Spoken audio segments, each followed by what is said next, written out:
Good afternoon, everyone. My name is Lieutenant Adam Reed. I'm the Director of the Communications Office with the Pennsylvania State Police. Thank you for joining us here. The order of speakers is going to be our Pennsylvania State Police Commissioner, Colonel Robert Ivanchik, Major Christopher Paris, he's our Area 3 Commander, and First Assistant District Attorney, Monroe County, Mike Mancuso. After the speakers have finished, we will then take a handful of questions. Colonel Ivanchik. Good afternoon. I'm Colonel Robert Ivanchik, Commissioner of the Pennsylvania State Police. While I monitored the investigation into the horrific murders of the University of Idaho students, I did not imagine the investigation would lead to the Commonwealth of Pennsylvania. My heart goes out to the families of the victims, their friends, the community of Moscow, and the University of Idaho. No words can heal the pain associated with the loss of a child. Their young lives were ended far too soon. In law enforcement, we understand the best thing we can do for victims and their families is to follow every lead, collect every piece of evidence, and bring those responsible to justice. I am proud of the members of the Pennsylvania State Police who were able to help in this investigation. The cooperative relationship between our local, state, and federal partners stands the test of time. The officers, troopers, and federal agents work together tirelessly, putting in long, difficult hours. Communication and cooperation are imperative to success and to ensure the integrity of the case remains maintained. The culmination of that cooperation ultimately led to take the suspect into custody and afforded the families some sense of peace they deserve. I want to thank the Moscow Police Department, the Idaho State Police, and our partners in the Federal Bureau of Investigation for their support, assistance, and coordination. I also want to recognize the Monroe County District Attorney's Office. And finally, I need to acknowledge the members of the Pennsylvania State Police, specifically members of Troop N, our Bureau of Criminal Investigation, and our Bureau of Emergency and Special Operations, who assisted in safely taking the suspect into custody in the early morning hours of December 30th. As previously indicated by Chief James Fry of the Moscow Police Department, specific details regarding this investigation cannot be released until the suspect is extradited to Idaho and presented with the probable cause affidavit. At this time, I will turn the microphone over to Major Christopher Paris, Commander of Area 3, who was involved in the coordinated efforts to take the suspect into custody. Thank you, Colonel. Area 3 comprises Troops F, P, N, and R, and is made up of 1,000 approximately of the women and men, civilian and enlisted, in the northeastern part of Pennsylvania. I'd like to introduce to my left Captain Norm Kramer, who's the commander of Troop N Hazleton, which is comprised of Carbon, Monroe, Columbia, and parts of Luzerne counties. I would like to reiterate, as the Colonel said, that Idaho law prohibits any release of information contained within the affidavits. So we're going to do our best today to talk about what phase we are currently in the investigation, and it has entered a new phase with the waiver for extradition. And the continuing primary goal is the seeking of justice through successful prosecution and conviction, bearing the burden of proof beyond a reasonable doubt. So with that in mind, we're trying to balance essentially two things: the public's desire for information against the need to maintain the integrity of the investigation and protect the suspects, accused at this point's due process. So I'll now attempt to give you an operational picture with the best information I can release at the time. So this begins when the Pennsylvania State Police Bureau of Criminal Investigation troopers were contacted by the FBI about assisting with surveillance of the accused in this case. I'd like to take the opportunity to specifically thank several individuals. Special Agent in Charge Jackie McGuire and Assistant Special Agent in Charge Dave Carter from the Philadelphia Field Division, as well as Supervisory Special Agent Bill Vigorito of the Scranton RA. We're very lucky in PSP to have a collaborative relationship with the Bureau, both in Pennsylvania and beyond, and their people are absolutely excellent. So as the investigation progressed, Troop N Criminal Investigation Section, commanded by Captain Kramer over my left shoulder here, began to collaborate with authorities in Idaho. Specifically, I'd like to acknowledge Lieutenant James Curto, who is here today, Sergeant Anthony Ferdinand, Corporal John Chulak, who is not present with us, and Troopers Leary and Knoll, who are here with us today. It was through this collaboration and the charges pending in Idaho that those troopers were able to obtain search warrants and a fugitive justice warrant that was prepared here in Monroe County for the location in Chestnut Hill Township and the fugitive from justice warrant for Mr. Kohberger, respectively. I'd like to acknowledge the Monroe County District Attorney, David Christine, as well as First Assistant Mike Mancuso and their entire office. The support that we received was absolutely excellent. Once those warrants were obtained, the Bureau of Emergency and Special Operations, BESO, coordinates our Special Emergency Response Team, CERT. They were selected to serve those warrants, the 3 search warrants and the fugitive from justice warrant. To define what CERT is, it's a full-time tactical team maintained by PSP to deal with high-risk warrant situations, barricades, and other incidents requiring specialized tactical training or other capabilities. From their perspective, we essentially task them to go out and serve a arrest warrant for someone accused of a quadruple murder. They're activated several hundred times a year throughout the Commonwealth. We don't typically hear of their work in a forum like this because they serve the warrant, the person's taken into custody, and they go about their assignment. They are the ultimate professionals. It's a volunteer team. They're highly trained and highly motivated. Captain Norm Kramer, over my left shoulder, was assigned as the top comm for the CERT activation, which means he was responsible for coordinating our tactical preparations. So, tactical assets were then staged in the county, in Monroe County, into the evening of Thursday, December 29th, last Thursday. And in the early hours of Friday, December 30th, those warrants were executed at the location. Mr. Kohberger was taken into custody without incident. The scene was turned over to the FBI Evidence Response Team for processing. Mr. Kohberger was then turned over to the Monroe County Prison, where he has remained in their custody since. I'd like to thank the Monroe County Sheriff and the Stroud Regional Police Department for their support as well during the extradition process. Arrangements currently are being made to deliver Kohberger back to Idaho, where he can have continued due process and face these charges. So it's with that I will turn it over to First Assistant Mike Mancuso. Thank you, Major. Good afternoon, everybody. I'm Mike Mancuso with the DA's office, the First Assistant District Attorney. I want to give my condolences to the families of the victims out in Idaho for their loss. It's my sincere hope that this marks a clear step in the right direction of effectuating justice for those folks. My office's role was relatively recent. We weren't advised of the presence of the defendant in our county until only a couple days before the apprehension of the defendant. But when we were told, we came together and worked very closely with Captain Kramer, who did an excellent job in almost like a clockwork operation. Part of my duties were to ensure that 3 separate search warrants were issued. Those affidavits attached to those search warrants are still under seal, so I can't discuss their contents with you. But one was for the person of Mr. Kohberger, collecting DNA and photographs, that sort of thing.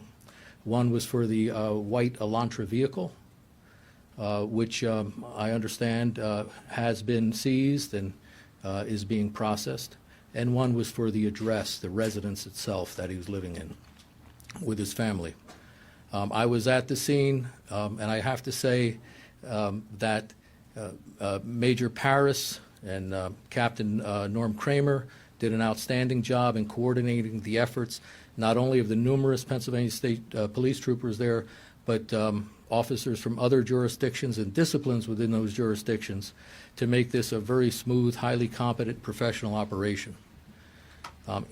It is a quirk, apparently. It's not in the norm of the states I'm familiar with that Idaho does not release their probable cause affidavit in support of their arrest warrant until after their defendant is returned to that state. But having read those documents and the sealed affidavits of probable cause, I definitely believe that one of the main reasons the defendant chose to waive extradition and hurry his return back to Idaho was the need to know what was in those documents. So that's a significant development. Beyond that, looking at the scope of the situation and the ties this defendant has to my county, I would hold our office at the disposal of the Idaho authorities to help facilitate a complete background investigation into the defendant, both activities prior to the murders occurring within the Commonwealth of Pennsylvania and his activities after the murders in Pennsylvania. So we stand ready to assist with that effort on an ongoing basis. Thank you.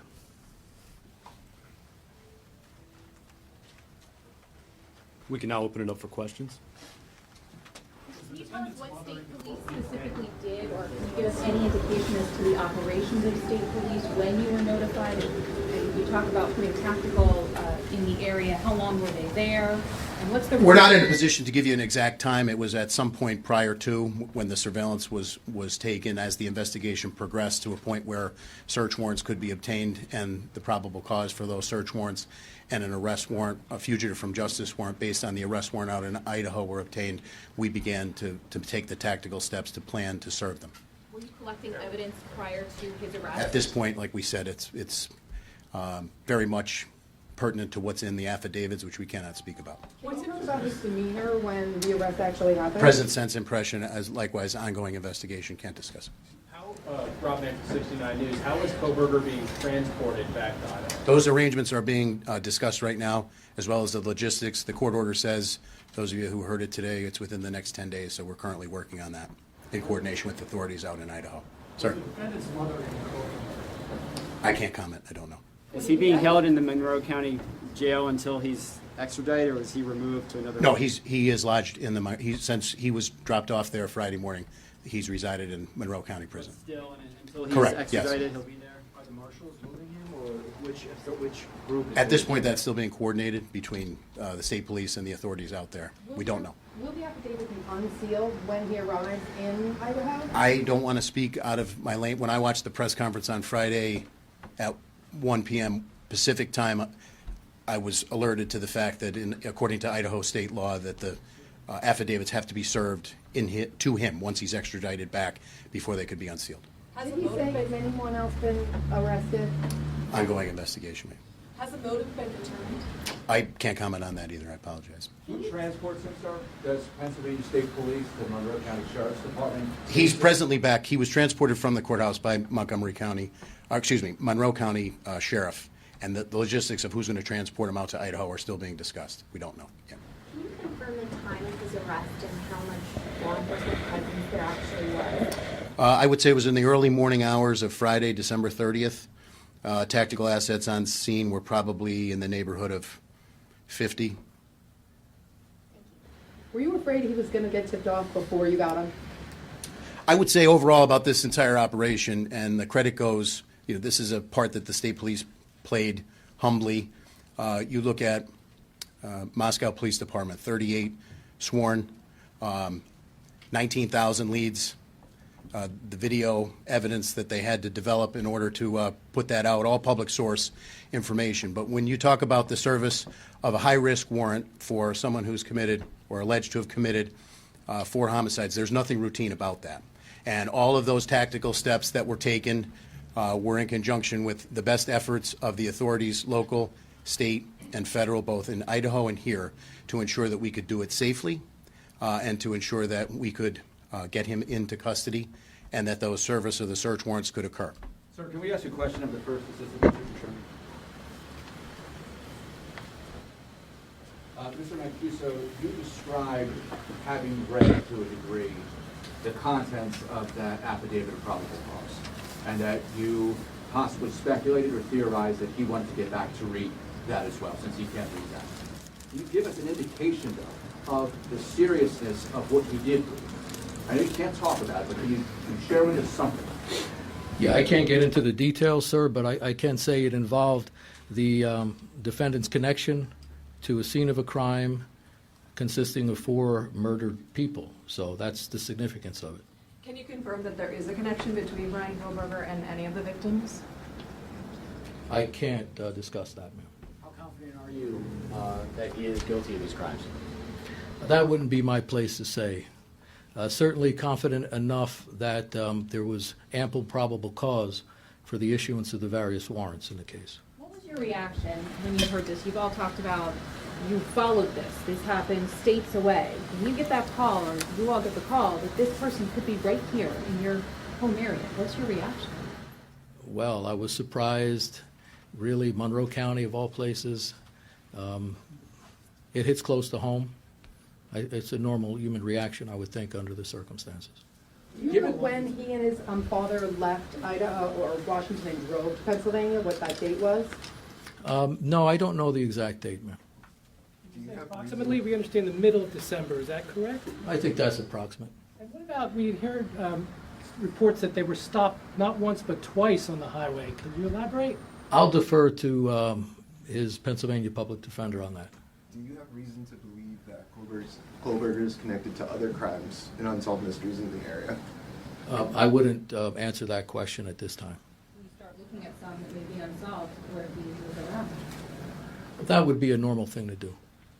Question for the PSP here. Said he was taken without incident. Was it safe to say that, I shouldn't say it's safe to say, but did it seem like he was expecting? I wouldn't comment on what his present sense was. I would just comment that the professionalism of the CERT team and their tactical training definitely proved in a situation like this to do it in the most tactically sound and fastest way possible. Was there anybody else in the house at the time? Yes, parents were in the house at the time. Did they say anything to you? Again, present sense impression, I can't comment on that, an ongoing investigation. Given it was down the door. Force was used. The warrants were issued for evening search warrants, which in Pennsylvania requires additional probable cause in order to serve them at the hours of darkness. I would defer to the first assistant to talk about the legal burden that you bear in order to obtain those, but from a tactical standpoint, based upon all of the briefings that we had developed and all of the intelligence we had developed, we thought that was the best time to serve it. And what tipped off that Pennsylvania was involved with this? We were alerted by the FBI. Troopers in the Bureau of Criminal Investigation were alerted. Anything on like his social media pages that tipped anything? I can't comment. I don't know. So has parents been cooperative in this whole process? Can't comment. Ongoing, like I said. The state police's role here was to serve the warrants and assist with the surveillance, which we've done. We've been part of major investigations. You know, these are men and women who take an oath to protect their communities and the Commonwealth here. We're very humbled with the opportunity that we had, given a case that has really gained international attention, to play a small part in it. And our hat is off to Moscow PD, again, with the size and the complexity of this investigation and the work that they've done to get us here today. And this is only the beginning of the next step. If it's determined that anyone here in Pennsylvania either helped to conceal or dispose of any evidence, then you would be a part of this case, or would it go to... I would say that we would pledge whatever support we can for ongoing investigations with the Idaho authorities here in Pennsylvania. Absolutely. We would help them in any way we could. Were there any weapons found in the home? I don't want to get into what was actually seized in the house pursuant to the evidentiary nature of it. Can you give any insight into why you all decided to go in overnight to make the arrest? Those are tactical decisions in terms of base surveillance. I don't want to give out too many tactical factors that go into that situation, but obviously surveillance was conducted, and we wanted to go in at a time when we thought it would be the safest for everybody, safest for anybody else in the house, safest for Mr. Kohberger, and safest for our people. There was an interesting question asked earlier about the care that needed to be taken to not tip the suspect off. Could you describe how long that lid had to be on things and how many people were involved in it? Like how many people knew and for how long? So I would say I would answer the question this way. I don't want to get into a timeline in terms of when we were notified by the FBI and when the surveillance began. Obviously, we know on Thursday night into Friday morning is when the warrants were served. I would say, as a credit to the professionals both standing behind me and others not here, many others not here, the information was held very close. And we did not want to have any situation where Mr. Kohberger potentially would be tipped off. So as a result of that, I would say a close number of approximately 7 to 8 individuals, maybe 10 on the most within the PSP side of this operation knew about it. And for days, can we say? Or? I would say for a period of time. I would not feel comfortable commenting any more than that, for a period of time. And then as the tactical assets were brought in, people were briefed.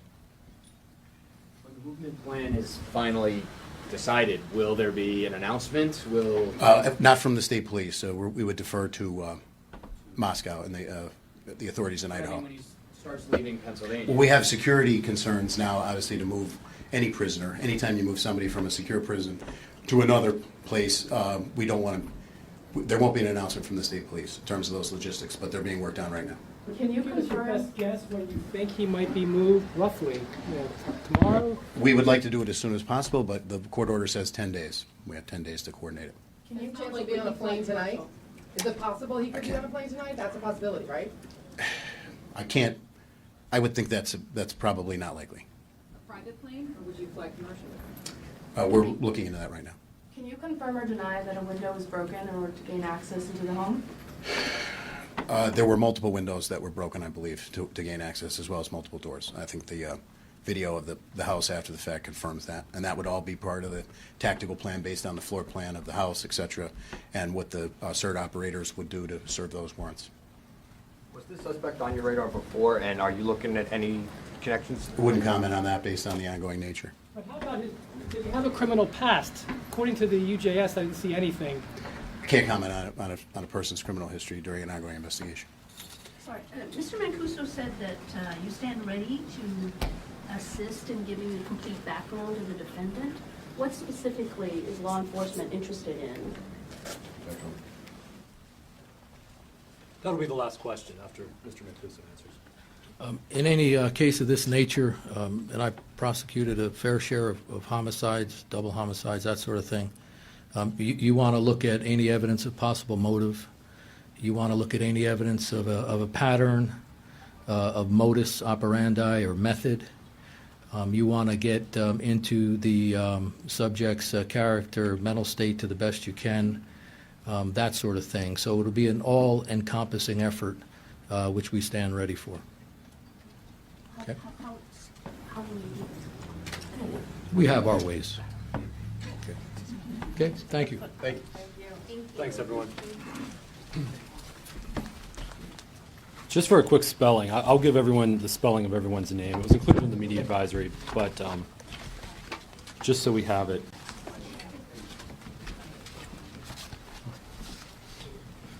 So, Colonel's last name is